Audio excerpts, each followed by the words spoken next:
Amém? Amém? Eu não sei se você sabe, mas eu sou a pastora mais penteca dessa igreja. Então, essa interatividade para mim é muito importante. Então, um glória a Deus, um amém, um aleluia, é super bem-vindo. É muito bom, porque a gente tem que adorar o Senhor, louvar, dar glórias a Ele. E quando você diz amém, você está falando assim, amém, eu concordo. Então, quando eu falo alguma coisa que você não concorde, também fique bem à vontade de não dizer amém. Mas se você concorda, diga amém. Amém significa que assim seja.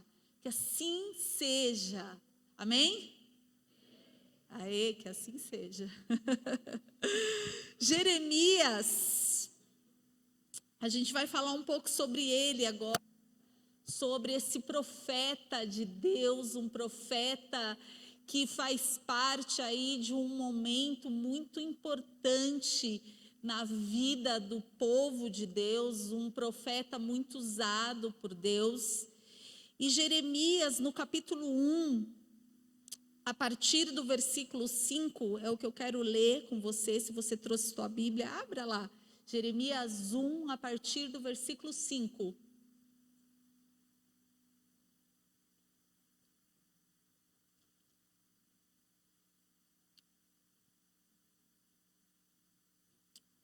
Diz assim: antes que eu te formasse no ventre materno, eu te conheci. E antes que saísses da madre, te consagrei e te constituí profeta às nações. Então lhe disse eu: Senhor Deus, eis que não sei falar, porque não passo de uma criança. Mas o Senhor me disse: não digas, não passo de uma criança, porque a todos a quem eu te enviar irás, e tudo quanto eu te mandar falar, falarás. Não temas diante deles, porque eu sou contigo para te livrar, diz o Senhor. Depois estendeu o Senhor a mão, tocou-me na boca, e o Senhor me disse: eis que ponho na tua boca as minhas palavras. Olha que experiência incrível que esse cara teve com o Senhor, que esse profeta teve com o Senhor. Esse momento, ele é muito chave e tem tudo a ver com aquilo que a gente vai conversar aqui um pouco, porque no versículo 5 começa assim: antes que eu te formasse no ventre da mãe, eu te conheci. E antes que saísses da madre, te consagrei e te constituí profeta às nações. O tema de hoje é propósito. E, obviamente, que esse propósito, falando dentro desse contexto de igreja, é subentendido, mas eu aprendi há alguns anos atrás que o óbvio precisa ser dito. Então, que é um propósito de Deus. A gente entende que cumprir um propósito nas nossas vidas, que cumprir aquilo que Deus tem e quer para a nossa vida, é o propósito da nossa vida. Então, assim, a partir daquilo que Deus quer é que eu chamo de propósito. Então, o meu propósito é a vontade de Deus. O meu propósito de vida é alcançar a vontade de Deus para a minha vida. Então, quando nós estamos aqui falando de propósito, entende-se que é esse o propósito. Né? Porque existem pessoas que não são cristãs que vão falar de propósito. O meu propósito é esse, eu preciso encontrar meu propósito. Mas a gente entende que propósito, ele já é pré-estabelecido.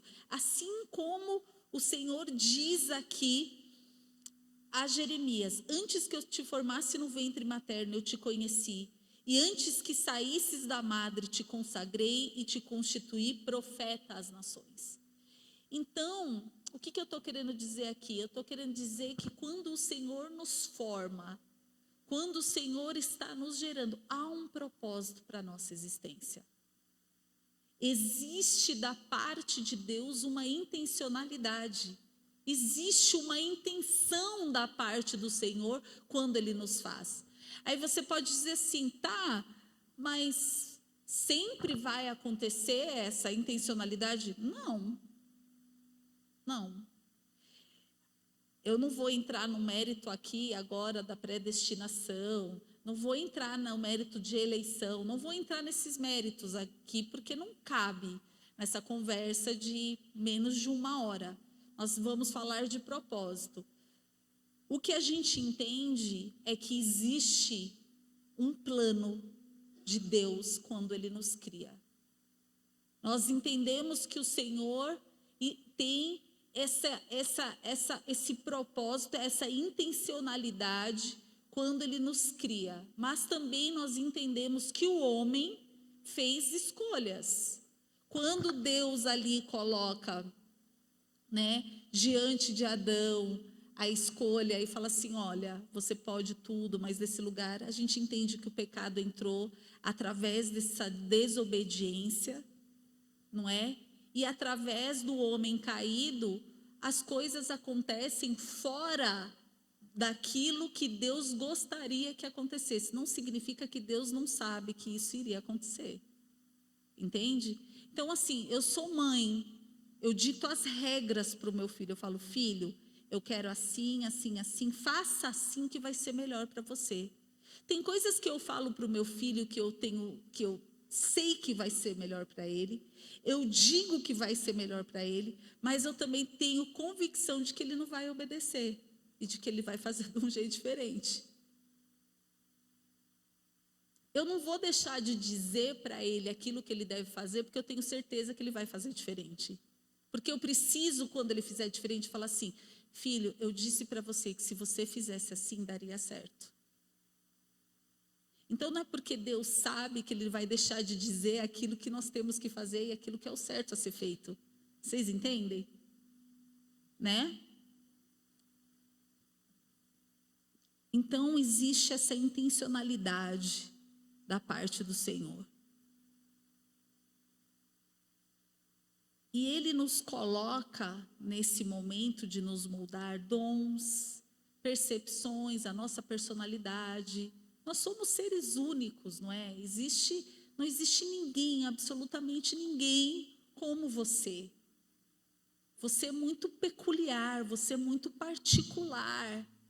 Existe um propósito para essa particularidade toda, né? O Senhor não criou robôs, Ele criou pessoas e cada uma alma vivente, com pensamentos, com jeito, com vocação, né, com facilidades. É inacreditável a facilidade. Eu tenho 2 filhos em casa e eles são extremamente diferentes um do outro. É inacreditável você criar exatamente da mesma maneira, ser o mesmo pai, ser a mesma mãe, ter os mesmos costumes, os mesmos hábitos, o mesmo estímulo, e de repente você vê surgindo 2 pessoas completamente diferentes, com aptidões muito diferentes, com habilidades muito diferentes. E a gente tem que entender que tudo isso faz parte desse propósito, não é? Que o Senhor nos criou, faz parte a personalidade, o temperamento, né? É obviamente que a vida, as interferências, é isso que a gente precisa entender, as interferências do pecado instalado, ela vai nos desconstruindo.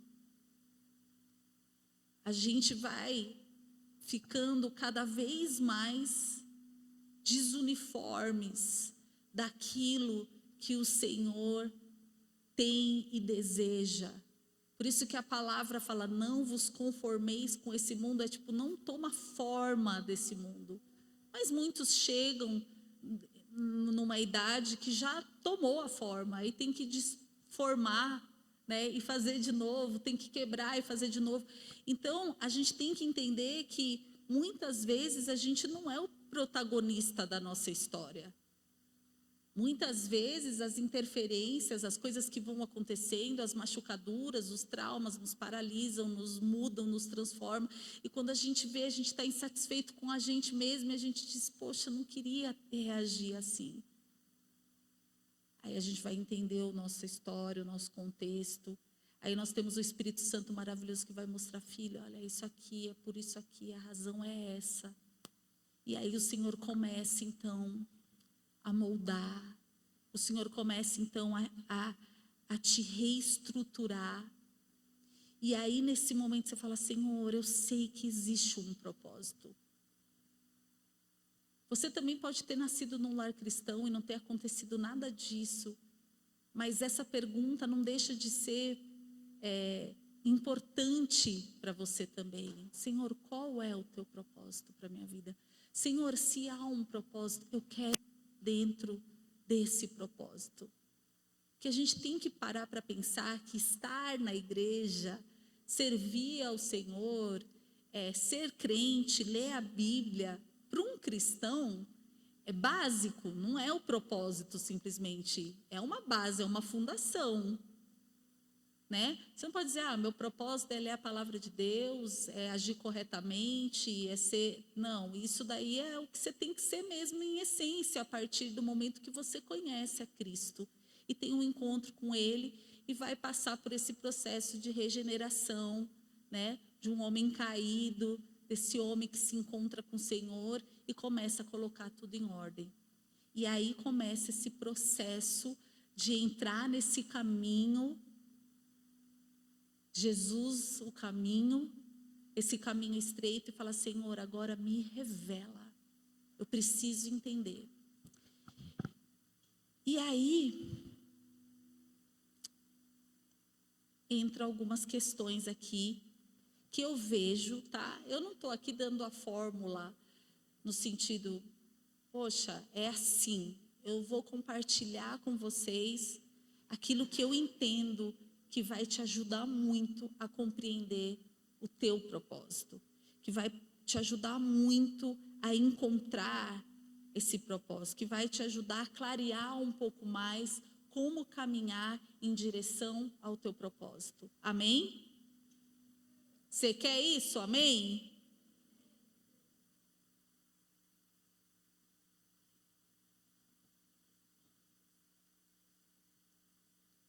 Tendo estabelecido, então, que propósito é a revelação da vontade de Deus para nós, a gente primeiro tem que estabelecer isso. Se a gente entende que Deus é a fonte, que Ele, nele, está nele a resposta, entende? Presta atenção, gente, parece uma coisa, mas a gente precisa parar e pensar. Se a gente entende que o propósito de Deus, que Deus nos fez com um propósito, quem tem a resposta do nosso propósito é Ele, certo? Né? Uma coisa muito óbvia, quem tem a resposta para o nosso propósito é Deus. Então, o que eu preciso fazer para entender esse propósito? Ouvir esse Deus. Aí você fala, não é simples falar, mas não é fácil ouvir Deus, verdade? Não é tão simples assim, mas é Ele que sabe e é Ele que a gente tem que ouvir. É a direção dele, para cá, para lá, para a direita, esquerda, reto, minha filha vem por aqui, por essa porta, essa daqui não. Não é?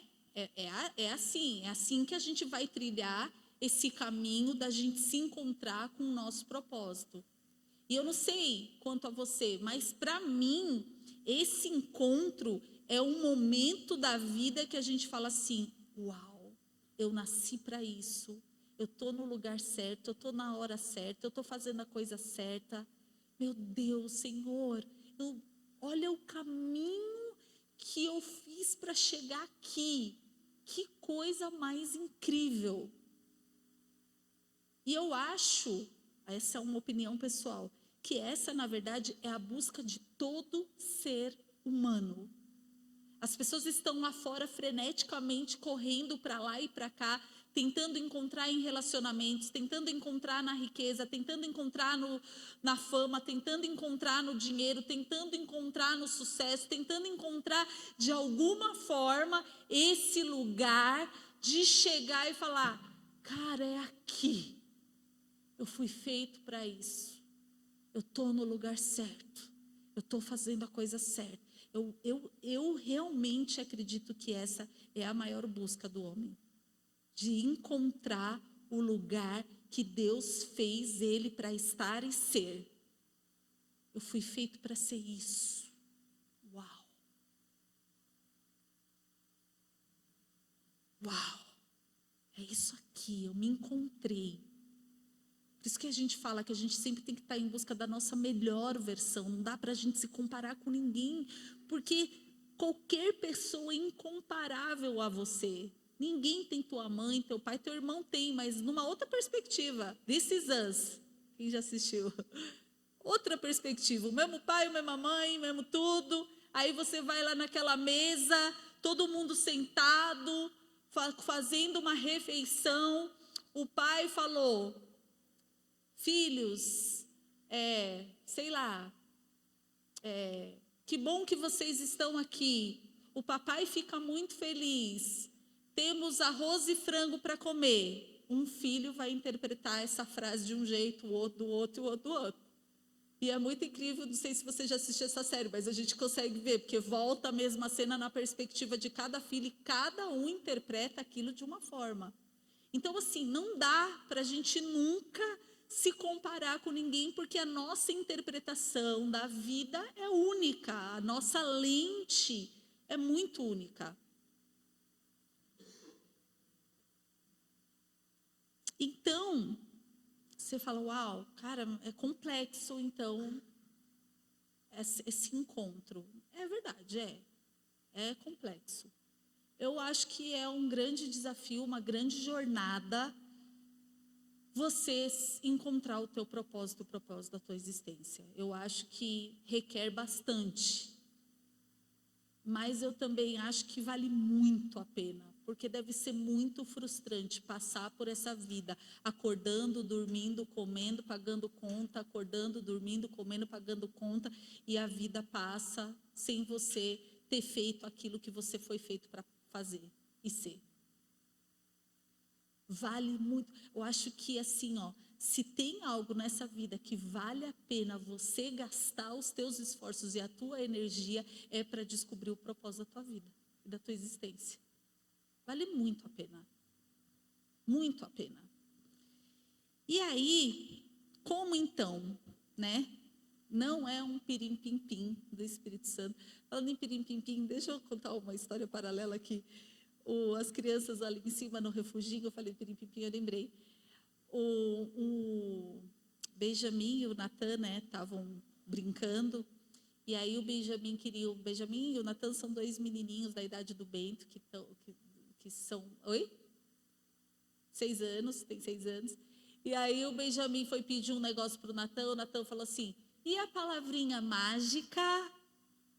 Aí ele olhou para o Natan e falou, pirim-pim-pim. Ai, foi muito boa essa, eu amei. Aí o Natan, não, é por favor. Ele, achei muito boa essa história. Enfim,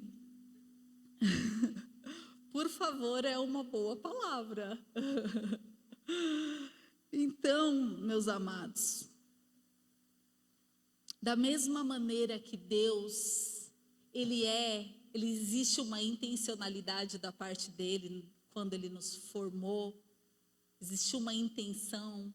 Da mesma forma, precisa existir uma intencionalidade da nossa parte em querer descobrir o nosso propósito. A gente tem que ser intencional nessa busca. A gente tem que ter consciência disso, entende? A intencionalidade primeiro você tem a consciência, segundo você vai dizer assim, ok, quais são os passos que eu tenho que dar para encontrar o meu propósito? Isso é intencionalidade, você vai ser intencional, você não vai deixar vida leva eu, vida leva. Uma hora eu tropeço no meu propósito, falo, beleza, você aqui, que legal, prazer, propósito. Não, existe uma intencionalidade para a gente descobrir. E eu acho que o ponto número 1, primordial, É exatamente o contrário que aconteceu no Éden. Aquilo que distanciou e separou o homem de Deus foi a desobediência. E o ponto-chave de você ser intencional e encontrar o teu propósito é uma palavra desafiadora chamada obediência.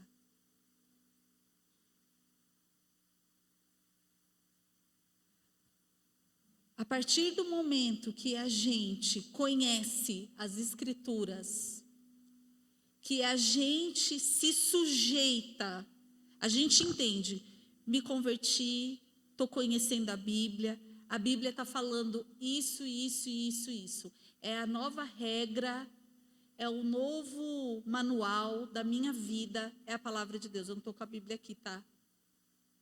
Está até estranho ter pego o caderno, não faz muito sentido. É a Bíblia que está aqui hoje. Mas eu não me nego a levantar o celular e falar, isso aqui é a minha nova regra de vida, porque não dá, né? Mas a Bíblia é esse livro, é esse lugar que eu vou me orientar, me nortear. É fácil falar. Ela vai me dar, então, a diretriz. E eu vou decidir obedecer ou não. Esse é o primeiro passo da gente ir em busca do nosso propósito. É começar a viver os princípios do Senhor. É amar ao Senhor, querer alegrar o coração do Pai, querer satisfazer a vontade do Pai, se colocar em obediência à palavra dEle. Esse é o caminho, esse é o lugar. Quando nós olhamos para a palavra de Deus, todos os homens que o Senhor se achega e levanta e fala, vem que eu te levo, foram homens que no percurso, preste atenção, de chegar até esse momento da revelação do propósito, foram homens obedientes. Quando a gente olha para José, olha o caminho de um cara que não se vendeu. O cara decidiu viver os princípios, os propósitos. Ele em toda e qualquer circunstância que ele foi provado, ele era provado, porque ele decidiu agradar o Senhor e ter uma vida de obediência a Deus. Quando nós olhamos para Davi, a mesma coisa. Tudo que ele foi colocado para fazer, ele fez honrando. Ele era um pastor de ovelhas, ele ali fazia o trabalho dele diligentemente, ali ele cuidava, ali ele fazia. Você vê os processos. Quando você olha para Gideão, a mesma coisa. Quando você olha para Abraão, ali, num caminhar de se relacionar com Deus, de obediência ao Senhor. Quando você olha para Jeremias e quando o Senhor levanta Jeremias, é a mesma coisa. Quando a gente olha para Noé, entende, gente? Não tem outra maneira a não ser decidir obedecer ao Senhor, se colocar nesse lugar, porque só nesse lugar é que o Senhor encontra liberdade de ação. Porque todo aquele que vive, presta atenção, todo aquele que anseia viver o propósito de Deus, o propósito é de Deus. Isso significa que Deus vai estar contando com você para cumprir o propósito dele.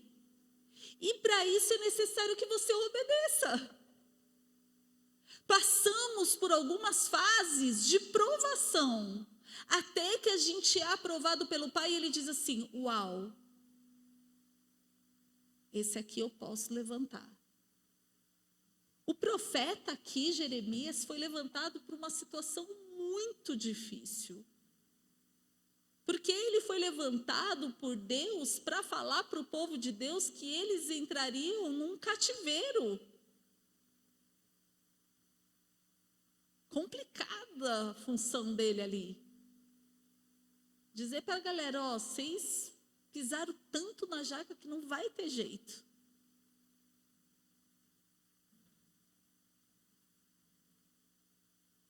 E aí ele diz assim, é muito interessante porque ele fala assim, Deus, mas como é que eu vou fazer isso? Eu sou ainda uma criança. Estima-se que ele tinha uns 23 anos. Ele não estava falando da idade dele cronológica. Ele estava falando mesmo da imaturidade que ele achava que tinha.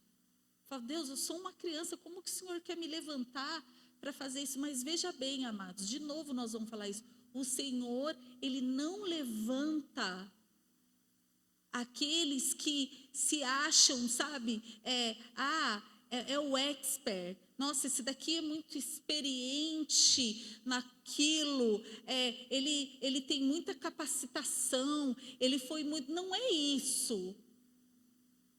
A primeira coisa que Deus precisa para derramar sobre nós o propósito da nossa existência é ter um coração disponível para Ele. E é só isso que Ele precisa. O resto é com Ele. Todos esses que eu citei aqui, foi exatamente assim. Pensa Davi matando aquele gigante, é patético quando você para pensar. Como é que aconteceu? Gideão, 110 mil homens, 30 neguinhos, derrotou a galera toda. E assim vai em toda a história. É uma coisa muito incrível, como que é Deus falando assim, meu querido, existe um segredo. A palavra de Deus, ela é muito, eu vejo assim, é muito, a minha dinâmica com a Bíblia, ela, além, obviamente, de ter toda a direção, ela de Gênesis e Apocalipse, eu já falei isso algumas vezes, mas é muito uma realidade para mim, a gente aprende a entender a dinâmica de Deus. Você começa a entender como é que Deus vai agindo. Então, você tem essa visão panorâmica e fala assim, uau, olha como é que é. Aí você para pensar assim, tá, vamos imaginar que a Bíblia vai continuar e aí vai ter o teu livro. Como é que vai ser contada essa história?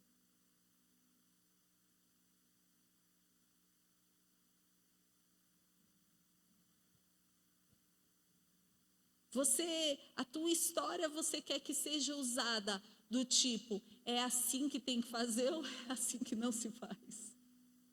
Porque tem esses dois tipos na Bíblia, né?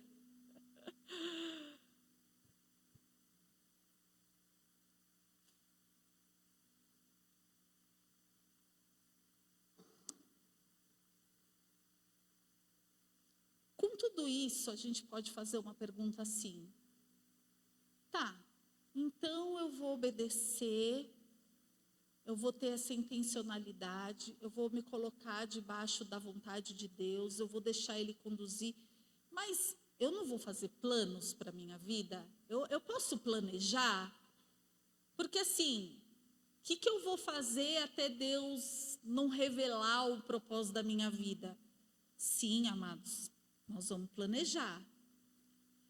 Provérbios 16, 1 diz assim, o coração do homem pode fazer seus planos, mas a resposta certa vem de Deus. Se você quer que Deus faça parte do processo, você tem que honrá-lo nos seus planos.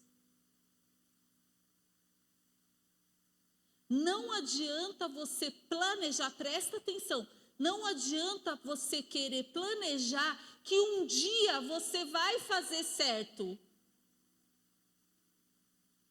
Tem gente que está fazendo errado e planeja, não, eu sei, eu não estou fazendo certo ainda, eu estou ainda errando nesse negócio. sabe, eu sei que eu estou dando um jeitinho aqui para isso daqui, eu acabei mentindo para conseguir aquilo ali. Na minha entrevista de emprego, eu dei uma exagerada, eu menti no meu currículo, eu coloquei o que não era verdade. Esquece, tá? Deus não está nesse negócio. Você já tirou ele do processo. Entende? Se você quer que o Senhor faça parte do processo, ele tem que ser prioridade nesse plano. Você tem que honrá-lo nos pequenos detalhes do dia a dia, para que realmente ele participe e que ele tenha liberdade de falar assim: filho, ali não.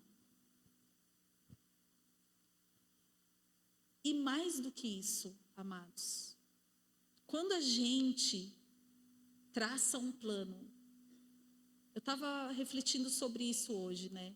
Eu fui fazer intercâmbio nos Estados Unidos, a grande maioria daqui sabe, e aí eu estava lá na casa dos meus pais americanos, e aí um dia o meu pai é americano, minha mãe é americana, eu fui para lá porque eu fiz uma entrevista de emprego, consegui um trabalho numa agência, que era o sonho da minha vida, do Roberto Justus, de publicidade em São Paulo, e eles falaram: vai para os Estados Unidos fazer um intensivão de inglês, tua vaga está aqui, quando você voltar, você vai trabalhar com a gente. Eu falei: uau, que incrível, era um sonho. Morava sozinha na Avenida Paulista, em São Paulo, fechei meu apartamento, deixei alugado, mobiliado, coloquei uma menina dentro da igreja, recepcionista, falei: ó, você não vai mais precisar pegar 2 metrôs, dois ônibus para vir, pode ficar de graça no meu apartamento, que eu estou indo para os Estados Unidos estudar, e eu vou de lá pagar meu aluguel, e você pode ficar cuidando da minha casa. E lá fui eu, de malicuia. Existia um plano.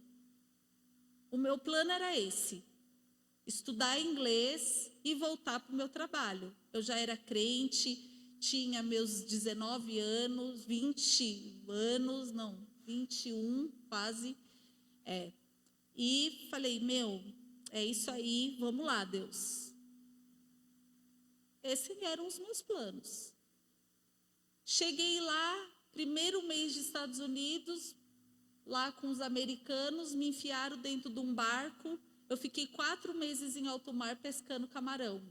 Fazia parte dos meus planos, mas nem de longe, mas nem nos meus piores, assim, nightmares, pesadelo da vida, eu podia imaginar que um dia uma paulistana da Paulista, que nunca tinha encostado num peixe na vida, de verdade, nunca tinha pego assim num peixe, eu ia ficar pescando camarão. Então ali, né, que colocaram quem quer ser a pregadora da noite, é uma que pescou camarão. Então, muito prazer, sou eu. Passei 4 meses lá pescando camarão, foi terrível, vomitei todos os dias, literalmente todos os dias, por causa do balanço do mar e do cheiro do banheiro, que era uma coisa muito terrível, e uma rotina muito louca, enfim. Aí saí dali, nós 3, né? Eu, o Paul e a Carol, meus pais americanos ali, então éramos nós 3. Eu não falava absolutamente nada de inglês, então era no barco assim, mímica o tempo todo, e com dicionário e tentando. Eu me lembro uma noite, gente, uma tarde, que eu estava tão desesperada, era só mar, peixe, camarão, fedor, vômito, e o vento levou, chegava sempre assim no canto do barco, fazia assim, ó, começava a vomitar e ele voava. Sério, era assim, de verdade. Eu já sabia quando começava, e eu ia, fazia assim, e aquele negócio ia assim, e o vento levou, sempre, era uma rotina já. E aí, um dia, eu estava tão desesperada, porque eu não falava. Era sempre, sabe, mímica, tal, e dicionário, aquela coisa truncada. E eu estava com saudade de falar. Gente, eu surtei. Eu peguei uns aparelhinhos que tinha ali, um microsystem. Quem sabe o que é um microsystem? Essa geração, não sei se são. Um microsystem que tinha lá. Coloquei um CD em português, virei de costas para ele, assim, coloquei num cantinho, eles aqui assim. Eu não vou falar. A Ana falou: fala qual CD. Não vou falar qual CD. Coloquei o CD, e aí, gente, eu comecei a cantar para falar. Eu comecei. Quando eu olhei para eles foram fazendo assim, ó. Porque eu precisava, eu ficava cantando em português, cantando alto, tal. E aí eu lembro que no dia do meu aniversário, gente, era assim, ó. O meu trabalho, tinha o barco, tá? Aí no barco, na beirada assim do barco, pensa que aqui é o fim do barco. Tinha uma mesa aqui comprida assim. Aí no fim do barco, descia as redes que ficavam, né? A gente colocava, eram redes que ficavam na madrugada inteira. Então a primeira rede vai às 6 horas da noite e a última rede sobe mais ou menos umas 7 horas da manhã. Até a gente terminar tudo, limpar tudo, até às 10 da manhã. Pensa, um trabalho árduo, a madrugada inteira, naquele breu, no meio do mar. Sim, pegamos tempestade, orei, entreguei minha vida ao Senhor, resolvi muita coisa. Ele foi bom, né? Que eu consegui colocar a casa em dia nesse dia da tempestade, foi válido por isso. Mas, enfim, voltando. Aí, um dia ali, no dia do meu aniversário, porque a ideia era, vinha a rede, se abria aquela rede e vinha tudo do fundo do mar. Umas coisas muito nojentas, fora de brincadeira, uns troços muito estranhos, de verdade. Eu devia ter trazido foto para mostrar para vocês. Vinha uns negócios esquisitos. E aí, no meio disso tudo, vinha muito caranguejo. Uns caranguejos americanos, que eles são azuis, assim, e é muito forte a garra. E você, no meio daquilo tudo, você tem que pegar os camarões. E você não pode usar luva, porque o camarão escorrega, ele é vivo. Então, você tem uma pazinha, você vai jogando, essa mesa é infinita na beirada. Ela é infinita mesmo. Ela não tem isso aqui. Ela tem tudo, uma paredinha aqui não. Então, você pega a pazinha e você vai jogando. E pegando o camarão e jogando. Só que nessa, os caranguejos vai te pegando. E ele vai te cortando. E ele vai arrancando o pedaço. Ele te arranca sangue e tudo. Então, estou eu lá no dia do meu aniversário. Cara, o que eu estou fazendo aqui? Sério. Eu saí lá da Paulista, mais urbana do que eu, publicitária, vivendo no escritório, na Avenida Berrini, em São Paulo, aqui, pescando camarão com esses caipira redneck, né, que chama lá nos Estados Unidos. Meu Deus do céu! Aí, gente, quando um crab, um caranguejo me pegou, que arrancou, que começou a sangrar, eu peguei aquele negocinho e eu comecei... Aí ele também, um outro episódio, que eles foram muito para trás, assim, né? Tipo, meu Deus, ela vai me matar. Mas foram 4 meses, foram 2 surtos. Esses 2, o resto, trabalhei muito, gente. E aprendi todo o trânsito marítimo, sei toda a sinalização de alto mar, quando tem que ir para a direita, quando tem que ir para a esquerda. Incrível, assim, bússola e falar no rádio, aprendi todas essas coisas. Pensa, eu nunca na minha vida ia imaginar um negócio desse.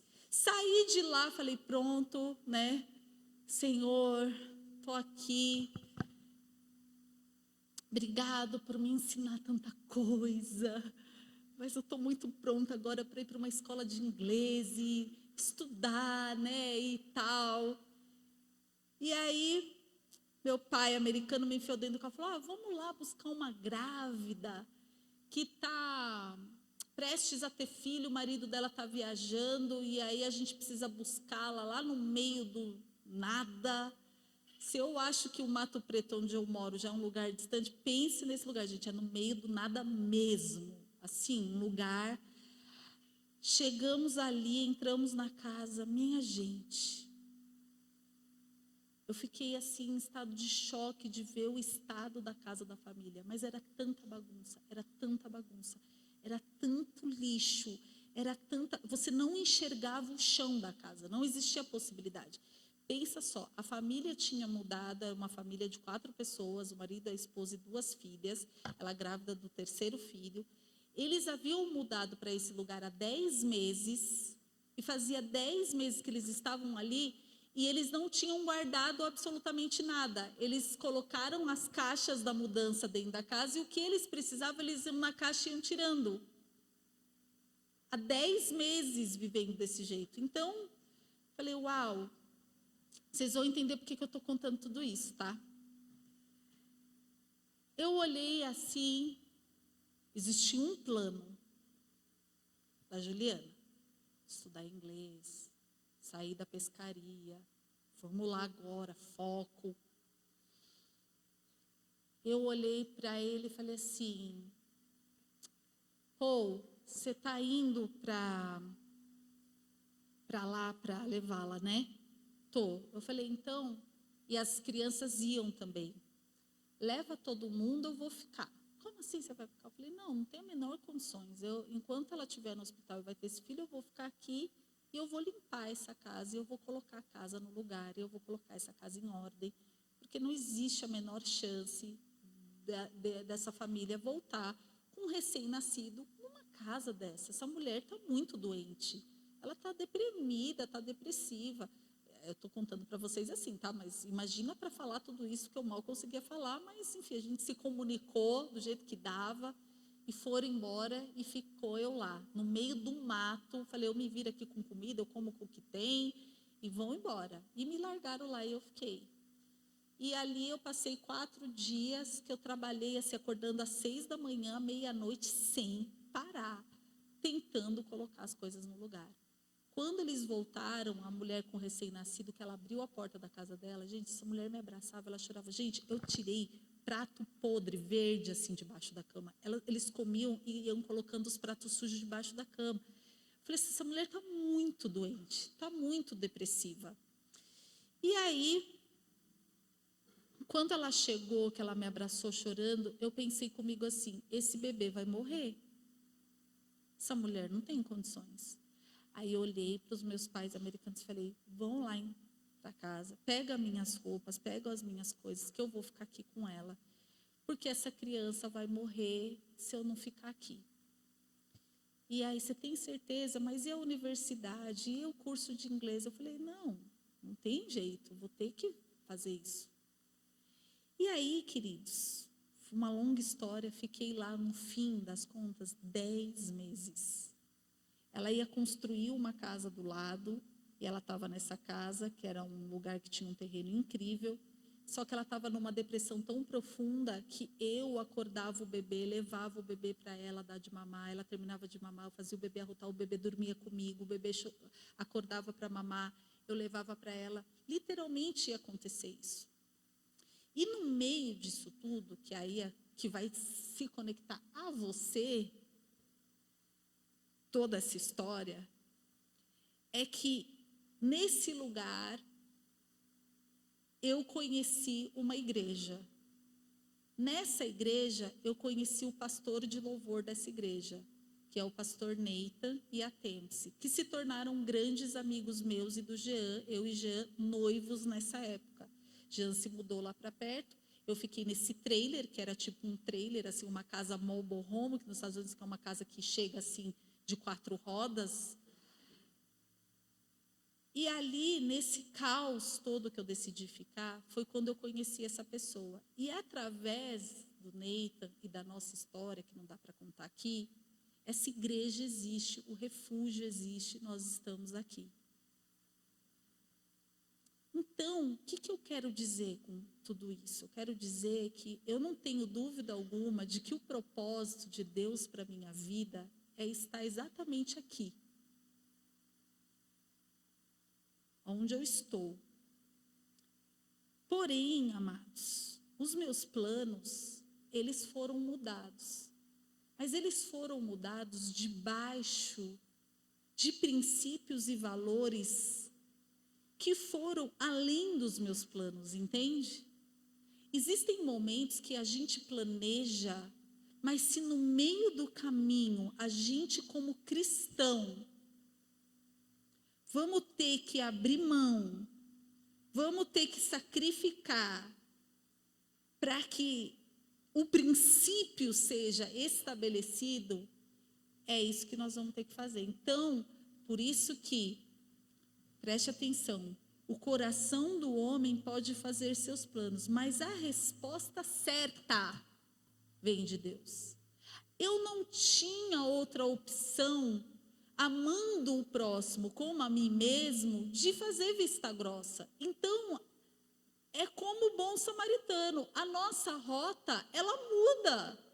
E nessas mudanças, eu muito vejo como um teste mesmo do Senhor. E aí, o que ela vai fazer?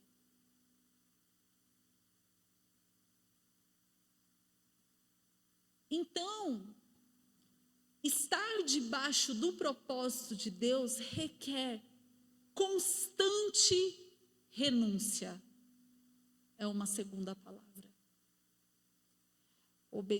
Intencionalidade, obediência e renúncia. Não tem como a gente querer viver no propósito de Deus sem renunciar. E eu vou te dizer uma coisa, na minha jornada, são muitos os momentos de dor por renunciar. Eu vou te dizer, para mim é impossível, eu não consigo conceber você entrar no propósito de Deus sem passar por esses momentos. E aí é que está o grande problema. Ninguém quer renunciar a nada. A gente sempre quer que Deus entre nos nossos planos. A gente não está disposto a renunciar para entrar no plano dele. A gente quer o tempo todo que ele abra mão do plano dele, o Deus Criador que sabe o ontem, hoje e o amanhã, vê todas as coisas, a gente limitado como a gente é. A gente tem a audácia de querer que Deus abra mão do plano perfeito dele para entrar no nosso.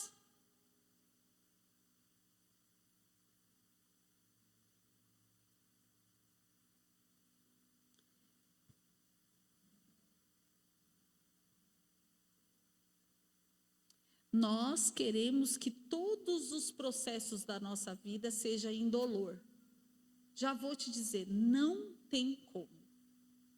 Chega alguns momentos, e eu vou dizer para vocês mais, sabe? Aqueles momentos que a gente começa a chorar muito na presença de Deus, que a gente está num momento de oração, que a gente está num momento e aí o Espírito Santo vem e fala assim, filho, precisa largar isso daqui, filho, isso daqui precisa acontecer, e que você chora muito. Então, esse choro ele pode ser duas coisas.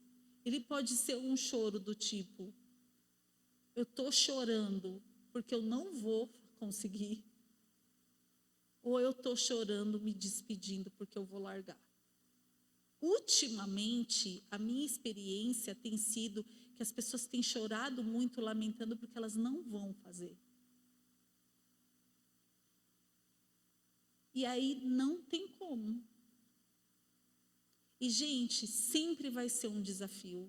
Eu me lembro de, hoje eu estava na cozinha da minha casa e pensando sobre isso, meditando sobre isso e pensando, meu Deus, foram muitos momentos muito desafiadores até chegar aqui. E eu sei que tem muito pela frente, porque o Senhor tem um destino.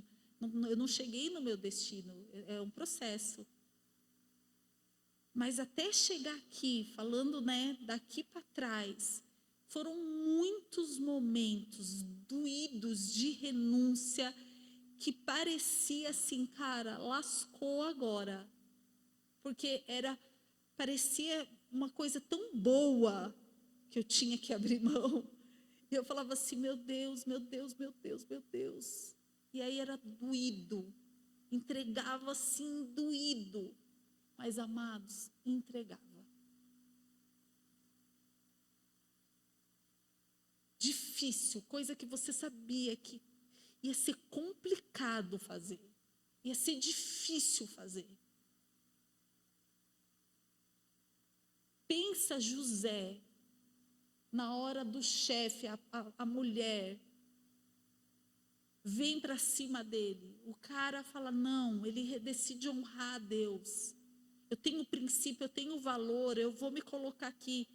Aí a mulher pega e fala, reverte a história, o cara é preso por conta disso. Maior injustiça. Pensa no coração de uma pessoa, se ela não tem a confiança em Deus, o que ela vai fazer? Ah, tá louco. Fiz tudo certinho, morri na praia. Antes de ter dormido com a mulher, que agora estava lá na boa, na casa de Potifar. Eu fui fazer certo e só me lasquei. Não existiu esse sentimento. O sentimento é: honrei ao Senhor. E se eu tiver que pagar um preço por ter honrado o Senhor, eu vou pagar. E aí ele vai lá, desvenda o sonho do copeiro, do padeiro. Aí quando os caras estão indo embora, fala assim: quando você chegar lá diante do rei, lembra de mim. Aí a palavra fala assim: chegou lá, tal, aconteceu exatamente o que ele tinha dito. Pensa quando ele ouviu o preso. Aconteceu. Um já está trabalhando, o outro morreu. Eu desvendei o sonho. Eu falei para ele: lembra de mim. Gente, eles vão lembrar de mim. Aconteceu. Aquele que está vivo vai lembrar de mim. Aí a palavra de Deus diz assim: e ele se esqueceu. Imagina o coração desse cara de falar: não, é muita sacanagem, cara. Sério, Deus, cansei, sou muito trouxa, sou muito bobo, cansei de fazer o bem para todo mundo, cansei de fazer o certo. Não, o cara continuou sendo diligente. Todo lugar que ele pisava, ele se tornava o melhor daquele lugar. Todo lugar que ele ia, o cara usava os princípios, os valores, o temor. Chegou uma hora que ele já estava lá, já gerenciava a cadeia. Era o gerente da cadeia. E Deus preparando, meus amados. Deus podia contar com aquele coração. Deus só olhando e falando assim: é isso aí, filhão. Segura aí. Segura aí, eu sei, tá barra, segura, filho. Tá chegando. Mas assim, queridos, 14 anos, tá? Do bichinho ser vendido pelos irmãos, colocado dentro de um buraco, vendido como escravo. Só injustiça. E o menino lá. Até que Deus fala: agora chegou. Vou levantar como governador. É isso aí, filho.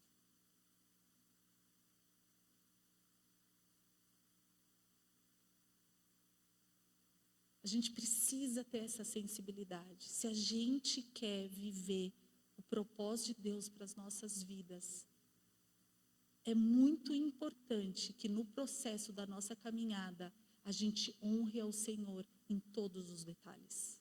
Só assim ele vai ser participativo do processo. E aí você tem que estar sensível, porque se os teus planos passar por cima de um coração cristão, Deus já não está junto. Entende? Queridos, a melhor coisa que eu fiz da minha vida, de verdade, é ter voltado para São Paulo depois, dado todo o meu apartamento para as pessoas, porque eu fui dando. Ela deu, quem quer? Parecia o Silvio Santos, a Porta da Esperança. Uma delícia. Quando a palavra de Deus diz que é melhor dar do que receber, é uma delícia, porque é mesmo. Voltei para os Estados Unidos, falei: Senhor, entendi. É aqui, tá, beleza. Fui lá, voltei, pintei umas casas, coloquei papel de parede.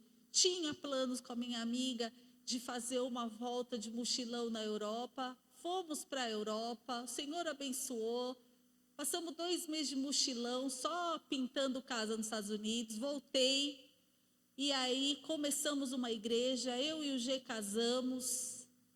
E o nosso amigo americano lá com a gente. E a gente trilhando. Aí a The Refuge inaugura nos Estados Unidos. Aí a gente começa a acompanhar The Refuge. Até que um dia o Senhor nos envia a maior renúncia que eu fiz até hoje na minha vida. Quando a gente teve que enfiar a nossa casa inteira dentro de um container, morando em Orlando, com a nossa filha, numa escola incrível, uma fábrica montada do meu marido, a gente morando, não é exagero, mas no bairro, no metro quadrado mais caro de Orlando. A gente morava em Windermere, metro quadrado mais caro da cidade. Era o lugar onde nós tínhamos a nossa casa, os nossos carros. Eu tinha um Jaguar, que era um sonho. A gente vendeu tudo. A gente enfiou a nossa casa dentro do carro, sem saber para onde ir. E o Senhor nos trouxe para São Bento do Sul, que eu não sabia que existia no mapa. Desculpa, eu não sabia. E, gente, eu vou falar uma coisa. Um dia aqui, eu falei assim para o G, lembra quando a gente morava em São Paulo, que a gente assistia no Globo Repórter, no Fantástico, aquelas pessoas que falavam deferente? E aí, sempre era numa casinha de madeira, assim, e com um fogãozinho a lenha, sentado, e aí a reportagem era o frio que fazia, a neve, e a gente via aquela pessoa falando daquele jeito muito diferente da gente, e era uma realidade tão distante, né? Eu falava, gente, que diferente mesmo, né? E aí, eu falei um dia para o G, nós somos um deles agora. A gente é eles. Já parou para pensar? Agora é a gente, nós estamos aqui, a gente fazemos parte. O G falou, meu Deus, nunca na vida ia imaginar. Eu nunca tinha pisado em Santa Catarina. Era sempre de São Paulo para cima, entendeu? Para mim, a minha realidade. E, amados, eu não tenho dúvida, né, que é propósito do Senhor. Não tem como ver tudo que o Senhor tem feito através desse ministério, as vidas que já foram alcançadas, as vidas que estão sendo alcançadas, as vidas que serão alcançadas, tudo que tem acontecido, entende? Então, é muito importante a gente estar sensível. Não tem como entrar no propósito de Deus sem fazer renúncias. Eu sei que parece pesado, e eu vou te dizer, num momento Eu lembro eu chorando em Orlando, dirigindo nos últimos dias e falando, cara, não acredito que eu vou voltar. Doeu, meus amados. Doeu. Eu me lembro quando Deus mandou eu entregar a minha empresa, eu tinha uma agência de publicidade, porque aí, né, montei uma agência incrível num escritório, aquele todo de vidro, aquela coisa linda, com pessoas trabalhando para mim, uma agência grande. Um dia Deus mandou eu entregar a agência, porque eu tinha que me sujeitar ao meu marido, tinha que deixar o meu marido. Minha pastora falou, você quer que teu casamento dê certo? Você vai ter que abrir mão, porque você está... Sabe, você está se achando muito suficiente. Você precisa olhar para o teu marido com outro olhar.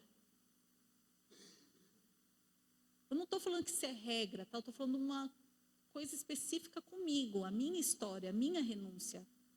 E doeu, mas doeu. Foi assim, sabe, ranho mesmo. Sabe quando você chega no altar, que você entrega diante de Deus e... Sim, aqui no Brasil de novo. Aí a gente passando para a maior pindaíba, Tupé me chama para trabalhar no departamento de marketing. Eu falei, meu Deus, é hoje, é agora, é aqui, solução. Passei em todas as entrevistas, não sei o que lá, consegui um emprego incrível, um salário incrível, uma posição incrível na cidade. Eu falei, meu Deus, é de Deus. Aí Jeremias pega, profeta, e fala comigo, filho, não. Aí, cheguei para o marido, depois de tudo, a ligação, vem trazer teus documentos. 10 dias de jejum. Do primeiro dia que eu fui fazer a entrevista, até o 10º dia eu jejuando. Quando me ligaram, eu fui entregar o jejum no altar do Senhor. Aí o Senhor, Jeremias 42, nunca tinha lido, abro o livro de Jeremias, está lá. Então... o povo chamou o profeta Jeremias e falou, profeta, aquilo que você disser para a gente de direção, nós vamos acatar. Aí a palavra diz assim, o profeta saiu e jejuou 10 dias e voltou com a resposta do Senhor. Eu, meu Deus, meu Deus. Aí, eis que o Senhor te diz, filho, se você voltar para o Egito, porque você está falando que se você voltar para o Egito, lá vai ser o seu sustento, lá você vai cuidar da tua família, lá você vai ter provisão, lá ninguém vai passar fome, lá será o seu lugar de morte. Se você permanecer onde você está, eu cuidarei de você. Falei, meu Deus, eu não acredito. Aí chorando, de novo, ranhos, chorando, Deus, Aí o marido chega bem nessa hora. Neemias 42. Aí ele pega a Bíblia, lê. Já ligou lá dizendo que você não vai? Não, liga. Tá bom. A mulher achou que eu fosse louca. Como assim, cara? Depois de todo o processo. É que eu não posso. E não podia mentir, porque aí eu tirava Deus do processo, né? Então, estou te ligando, não vai dar. O Senhor falou comigo, assim, de verdade. O Senhor falou comigo e eu preciso ficar do lado do meu marido. A gente começou um ministério e o Senhor quer que eu fique exatamente onde eu estou. Eu te agradeço muito, gente. Um dia eu cruzei com a menina no restaurante, ela ficava olhando para mim e eu fazia assim, ó, sem graça, tipo, ela é louca. Eu sabia que ela estava me julgando ali, né? Mas enfim, amados. E de novo, e é pautado. Se eu for aqui falar com vocês, eu me lembro o dia que o Senhor falou para o Jean, chega de violão e guitarra. Agora você vai ficar tempo integral de igreja. E o Jean era o maior dizimista da igreja. O maior dizimista da igreja. Eu lembro, lá na Nova Aliança, no carnaval que a gente foi, Deus falou comigo, fiquei no pó, né, Fê? Lembra? Mas, gente, eu chorava, porque aí foi onde eu entreguei. Eu falei, é porque eu segurava. Falava, não, Gê, não, nós não vamos deixar de vender. Vamos fazer, a gente segue com as duas coisas, com os violões, a gente vende lá nos Estados Unidos em dólar, a gente vai ter nossas coisinhas aqui. Aí chegou lá, o Senhor falou, não, está na hora de entregar tudo. Eu, não, Deus, não, Senhor. Mas, amados, é aquele choro que eu fui, entreguei, voltei, falei, Gê, o Senhor falou comigo. É mesmo, tem que ser, eu não quero prender isso, eu não posso me responsabilizar por isso. E mais uma renúncia. Então, queridos, e assim, quando ele disse lá em Jeremias 42 que eu cuidarei, é tão incrível você ser provisionada por ele. A gente vive como família essa realidade. A gente vive um milagre, não dá para entender. O carro que a gente dirige, a casa que a gente mora, as roupas que a gente veste, é tudo milagre. Do meu marido, o pastor Jay traz as malas cheias e veste ele da cabeça aos pés.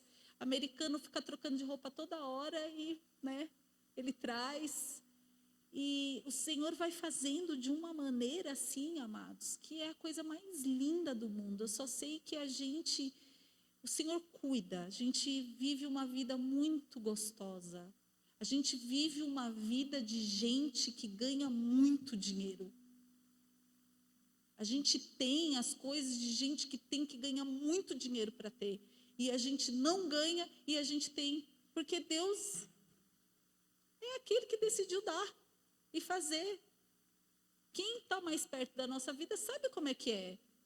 Entendeu? Desde uma maçaneta que custa R$2.000, Deus manda eu ir na Milho e pagar 39. Vocês sabem dessa história, né? E é assim, com todos os detalhes da nossa vida. Então, amados, é sacrificial, a gente faz a renúncia, mas depois que a gente entrega, a gente não fica devendo nada para o Senhor. Nada. Aquilo que o Senhor está requerendo de você, meu amado, entrega, porque só assim vai continuar o processo.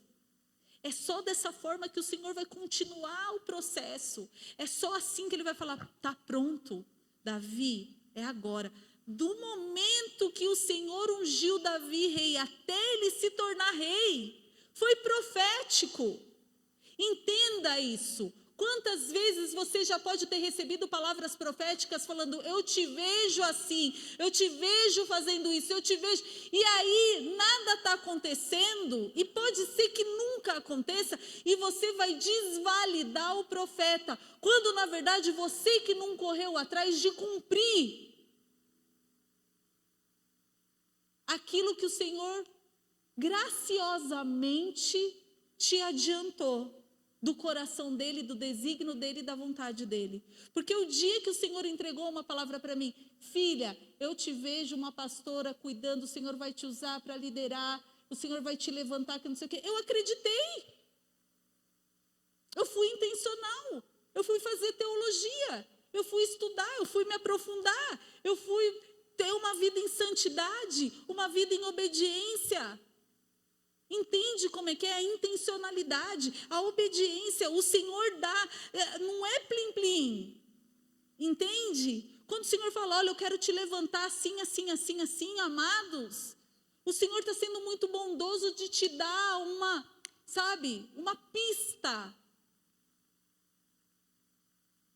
Tem muita gente frustrada dentro da igreja falando que não cumpriu um monte de coisa que Deus falou, porque achava que ia ser uma varinha de condão. Tipo Cinderela. Não é assim. Entende? É intencionalidade, é ser obediente, é correr atrás.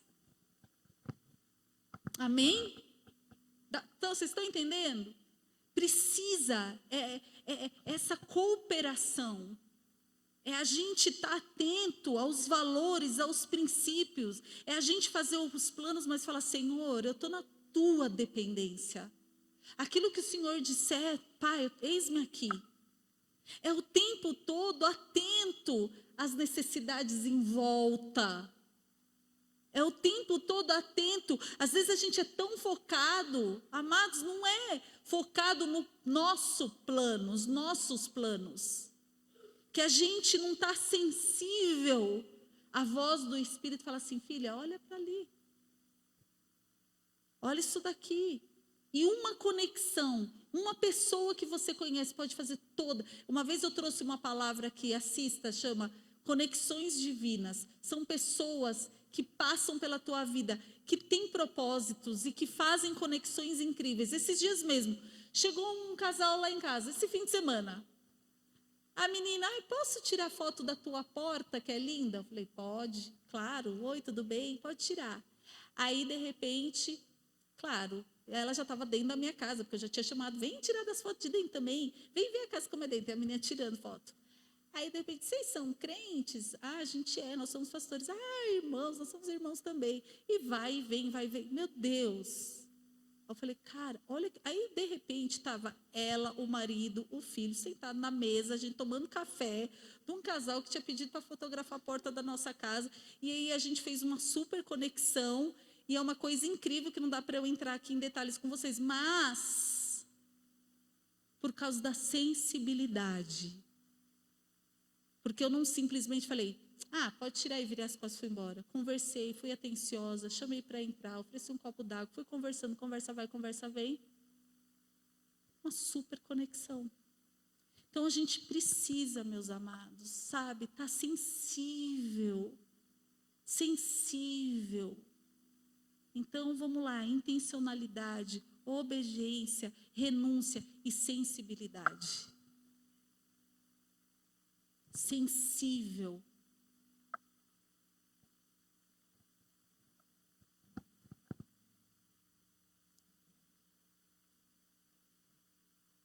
O Senhor vai fazendo umas coisas, né? Eu vejo, por causa dessa sensibilidade, essas conexões, o Senhor vai levantando um, levantando o outro. Eu vejo esse ministério sendo tão agraciado por pessoas que humanamente, até homens de Deus, preletores, o nosso Aviva, as nossas conferências, as pessoas que a gente recebe aqui, sendo tão pequenininho como nós somos, sabe? Há um propósito do Senhor para tudo isso. O Senhor tem abençoado essa casa. Amém? Quantos concordam com isso? Sabe, a gente tem tido o privilégio, amados, de domingo após domingo, de sábado após sábado, sermos alimentados e desafiados a vivermos a palavra de Deus.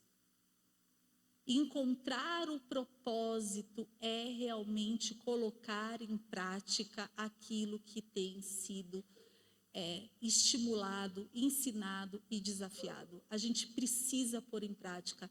Assim a gente vai encontrar o propósito do Senhor para as nossas vidas. É simples assim. E é complexo assim. Amém? Eu queria chamar o grupo de louvor para a gente fazer uma oração.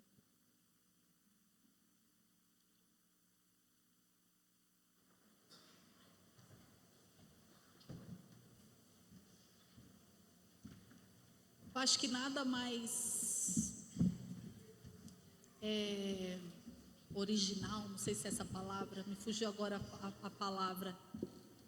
Eu acho que eu não teria maior autoridade para falar com vocês sobre esse assunto do que contar um pouco da nossa própria história, né?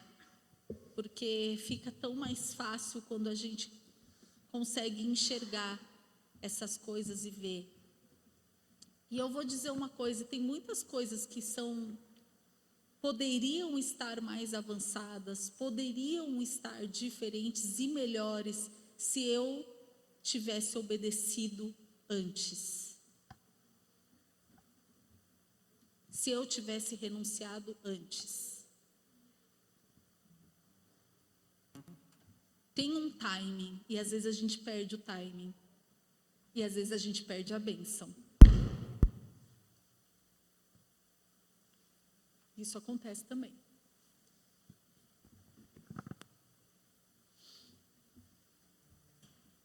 Foi bom? Deu para ajudar? Hein? Amém? Vamos colocar tudo isso diante do Senhor? Vamos colocar esse processo diante de Deus. Eu queria convidar você que deseja fazer essa oração, pedindo para que o Senhor realmente possa te ajudar que a sua vida seja o cumprimento do propósito dele, né? A palavra de Deus diz que a vontade de Deus ela é boa, perfeita e agradável a Ele, né? A Ele. Às vezes não é boa, perfeita e agradável para a gente, mas quando a gente se dispõe a viver o propósito dele, ela é boa, perfeita e agradável a Ele. E quando a gente entra nessa rota, é maravilhosa. Não tem perrengue que possa suplantar a rota de estarmos no lugar que Deus nos chamou para estar. De ser quem Deus quer que a gente seja. Supre. Você pode passar por dificuldade, você pode passar por perrengue, mas é uma paz que excede todas as questões do lado de fora. As questões externas se tornam tão menores, mas quando a gente está fora do propósito, toda questão externa é muito terrível, porque é justamente a casa que não está sendo firmada na rocha. Quando a casa está firmada na rocha, pode passar vento, chuva, tempestade, que ali ela fica. Mas quando a casa é alicerçada na areia, qualquer coisa tira ela do lugar. Que nós possamos entender que vale muito a pena, amados, entrar nesse processo, nessa intencionalidade de viver a vontade de Deus nos detalhes, no dia a dia, na nossa vida, uma vida de devoção, uma vida de santidade, uma vida sensível, uma vida de obediência, uma vida de renúncia, para vivermos o melhor de Deus, o melhor de Deus, o melhor de Deus. Se você deseja fazer essa oração, quero convidar você a se colocar de pé.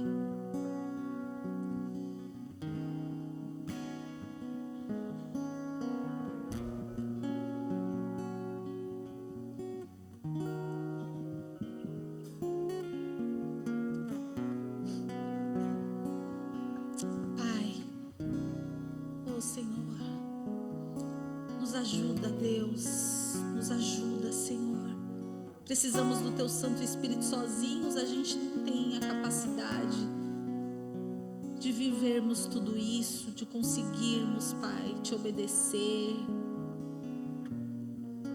de conseguir, Senhor, sermos intencionais, de viver uma vida em santidade, de viver uma vida renunciando, Senhor.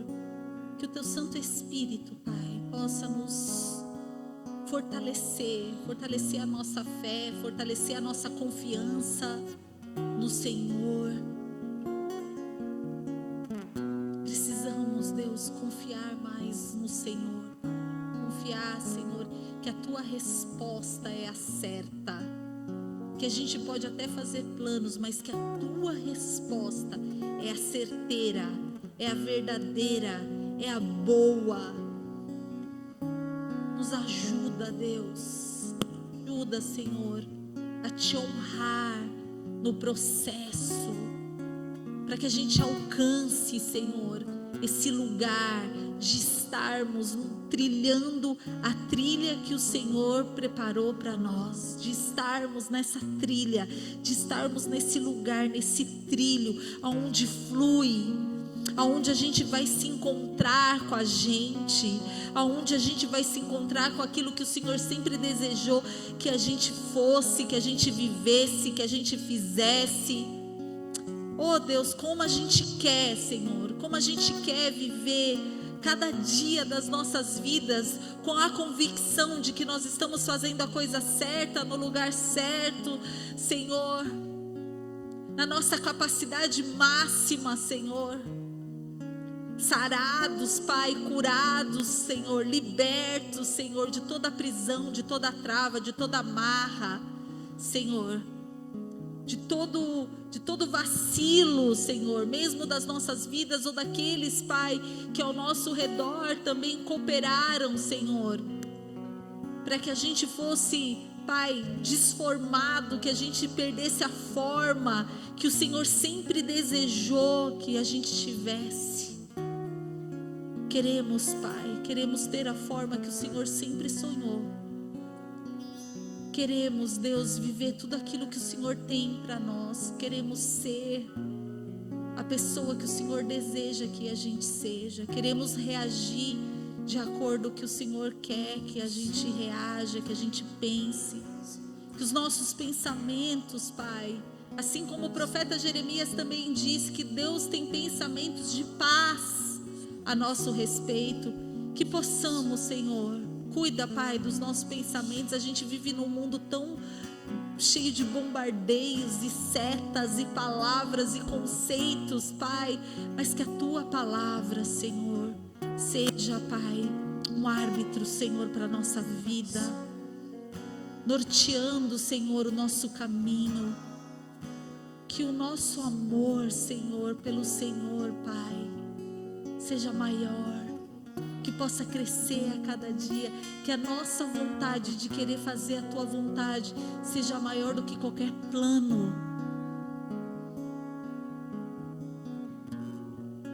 Nos ajuda, Senhor, tira de nós toda a preguiça, porque a preguiça muitas vezes nos tira de um lugar, Senhor, do lugar, Senhor, a comodidade, a zona de conforto, Senhor, nos tira muitas vezes, Senhor, desse lugar que o Senhor quer que a gente seja sensível para fazer, desse lugar de renúncia, desse lugar de pagar o preço, desse lugar, Senhor, de naturalmente perder para que o Senhor ganhe.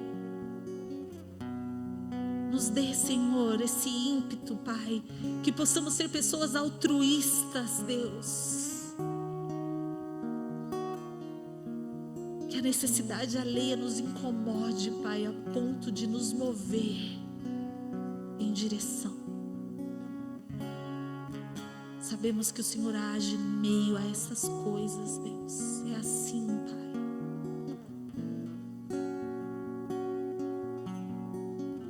Nos ajuda, Senhor.